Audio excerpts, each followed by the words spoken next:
Bonjour à tous, merci de nous rejoindre pour un nouvel épisode de Football Planet sur Africa News, votre chaîne panafricaine.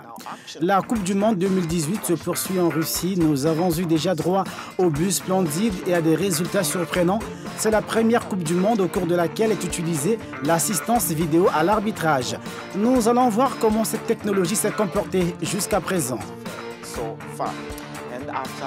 Après un faux départ apparent pour 3 équipes africaines lors de la Coupe du Monde en Russie, il y a eu beaucoup d'interrogations, un mélange d'espoir et de désespoir. Pour en savoir plus, nous échangerons plus tard avec Alassane Dia, instructeur de la CAF. La plus grande prison du Kenya, la prison de Kamiti Maximum, a été le cadre d'une simulation de Coupe du Monde pour les détenus opposant une équipe russe fictive à une équipe saoudienne simulée. Que s'est-il passé? La réponse dans ce programme. L'assistance vidéo à l'arbitrage a fait ses débuts en Russie et cette technologie est déjà au centre de certaines décisions majeures et ça fonctionne jusqu'à présent. Samedi, la VAR a été consultée pour une première décision concernant un penalty en Coupe du Monde. C'était à la 54e minute du match France-Australie. Suivant ce reportage. Après seulement 5 jours d'existence en Coupe du Monde, l'utilisation de l'arbitrage vidéo, qui est une première pour la technologie moderne et dans l'histoire du plus grand tournoi de football au monde, suscite déjà de vives réactions. Vendredi dernier, pour son entrée en lice dans la compétition, la France a mis la technologie à son service en obtenant le premier penalty validé par l'arbitrage assisté par vidéo contre l'Australie, alors que l'Islande a cru que l'arbitrage vidéo aurait dû être utilisé pour leur accorder un penalty dans le match contre l'Argentine. L'arbitre gambien Bakary Gassama, qui a utilisé la technologie VAR dans le match Pérou-Danemark, a montré tout son optimisme pour l'utilisation de ce système qui, selon lui, donnera aux officiels du match un sentiment de sécurité lorsqu'ils prendront de grandes décisions. L'utilisation du système VAR a été approuvée en mars par le gardien des lois fondamentales du football, l'IFAB. Malgré la controverse que peut susciter le système dans certaines compétitions, l'organisme dit avoir fait autant de tests avant sa validation. Cependant, les critiques du système affirment qu'il retire au jeu sa spontanéité, mais les interventions du VAR à la Coupe du Monde jusqu'à présent ont été rapides.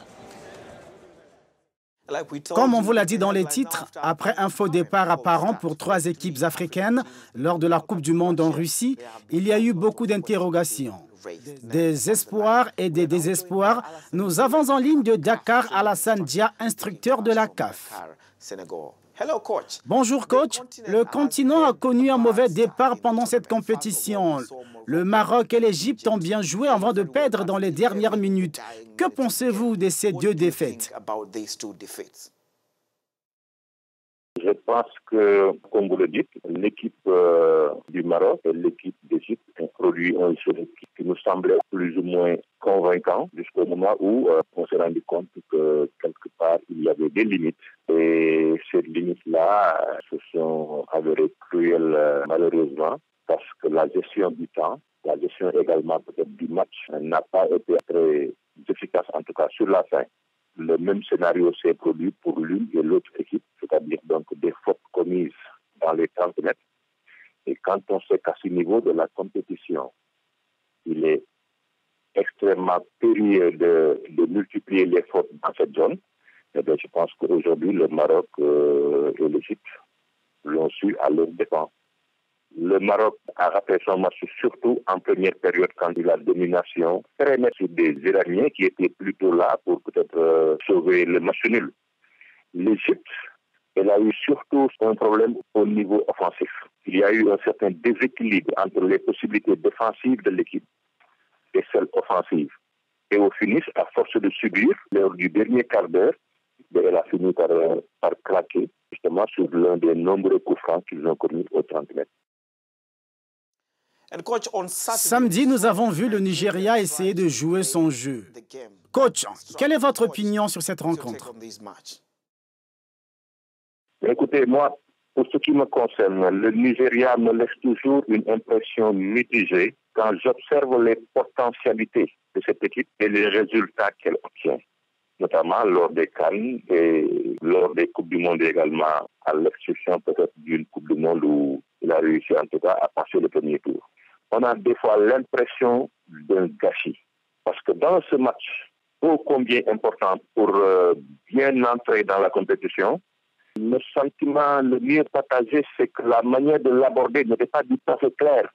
Est-ce que le Nigeria était venu pour jouer en contre, ce qui suppose donc que le bloc devait être bien constitué pour pouvoir effectivement mener des contres dangereux, ou alors faut-il aller chercher l'adversaire, mais le Nigeria n'a ni montré une capacité en tout cas à gérer les espaces de bien défendre son camp, ni également une capacité à se projeter dans le camp croate. Ce qui fait que les Croates ont déroulé plus ou moins librement. Et c'est normal que, au bout du compte, les Nigérians, en cumulant les fautes, puissent laisser la victoire à l'équipe de Croatie. Merci Alassane Dia. Alassane Dia sera notre analyste pendant cette Coupe du Monde. Il est instructeur de la CAF à Dakar au Sénégal. Alors que l'Argentine et l'Islande s'affrontaient au Spartak Stadium de Moscou pour leur premier match, les amateurs de football au Malawi s'intéressaient à une compétition locale.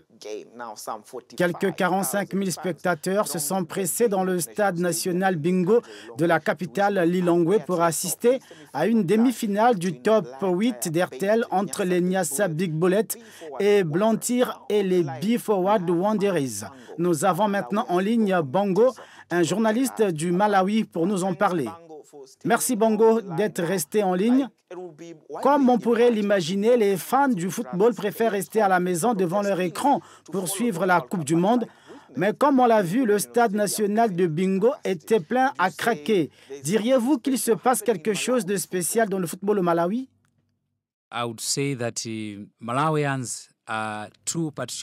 Je dirais que les Malawiens sont très attachés à leur football.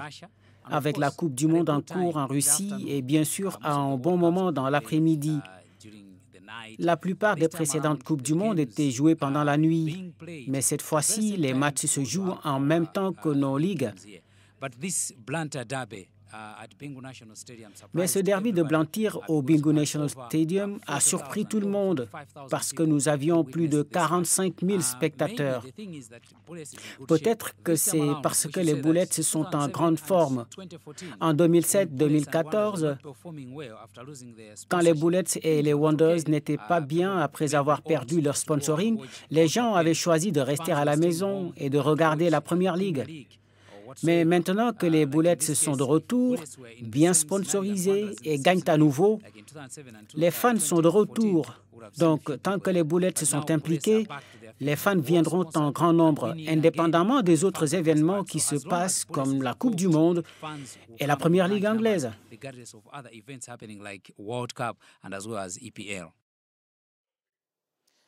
Bango, d'un point de vue plus africain, les supporters sont l'âme du football. Jusqu'à présent, les fans n'ont pas assez de plaisir à regarder le football africain. Au fil du temps, les ligues locales ont perdu leur place dans les cœurs des supporters, les supporters étant plus régulièrement exposés au football étranger. Y a-t-il un moyen de s'en sortir?